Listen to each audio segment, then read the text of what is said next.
Sinimula na nga ang online voters enrollment para sa mga OFW sa buong mundo sa pangunguna ng mga Philippine Embassy sa bansa kung nasaan kayo or kung saan kayo nagtatrabaho. At ang una nyong gagawin ay titingnan nyo muna sa website ng Philippine Embassy kung nasaan kayo, kung rehistrado kayong overseas voters para makapag-enroll kayo as OFW online voters. Kababayan na sa abroad, pagka po kayo kasama sa 1.3 million na registered overseas Filipino voters, ito po ang unang araw ng pagpapa-enroll.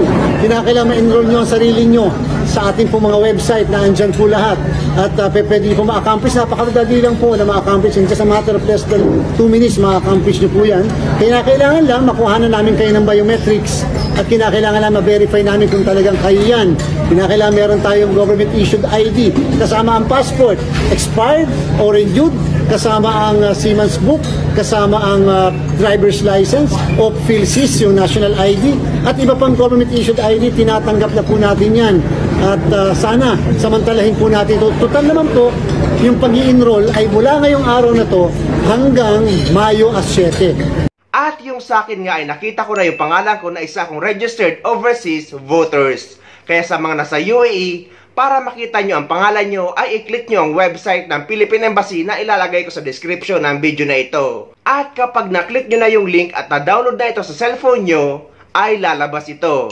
I-drag nyo lang o i-scroll nyo lang pababa yung tatlong guhit na nasa gilid para mas mabilis yung mahanap ang pangalan nyo. At kung wala naman at hindi nyo mahanap ang pangalan nyo, ang ibig sabihin niyan ay hindi kayo rehistrado as OFW or overseas voters. Sa mga nasa ibang bansa naman na wala sa UAE na nagtatanong, ay bisitahin nyo ang Facebook page ng Philippine Embassy sa bansa kung nasaan kayo. At nang nakita ko na yung pangalan ko sa website ng Philippine Embassy dito sa United Arab Emirates at mag-i-enroll na ako as OFW online voters at hawak ko na nga ang aking Philippine passport, yung original.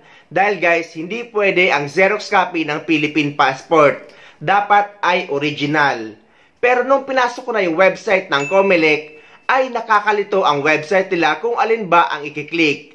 Dapat nakabungad na agad yan, lalo na't ang mga OFW or hindi naman lahat ng mga OFW ay magaling online. Pero pipilitin ko pa rin makapag-enroll as OFW online voters. At kapag napag-enroll na ako, ay ibabahagi ko sa inyo at gagawa natin ng video tutorial.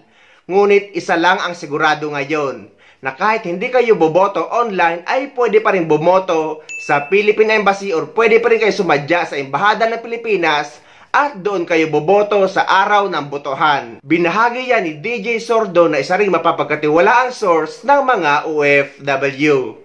Load sa mga OFWs nagtatanong about sa abroad election. Online voting at manual voting tanggap pa rin sa ating embassy. Simula April 13 hanggang May 12, pwede po tayo pumunta at ganun pa man, magpa-enroll po tayo habang maaga. At kahit online voting tayo, punta pa rin tayo ng embassy. Papakita natin ang puwersa natin, doon tayo boboto. Tandaan, online at manual voting, walang problema, magtungo sa ating embahada. So sa ngayon guys ay hanapin nyo muna ang pangalan nyo sa website ng Philippine Embassy na ilalagay ko sa description ng video na ito, lalo na sa mga taga United Arab Emirates para makapag-register kayo as OFW online voters.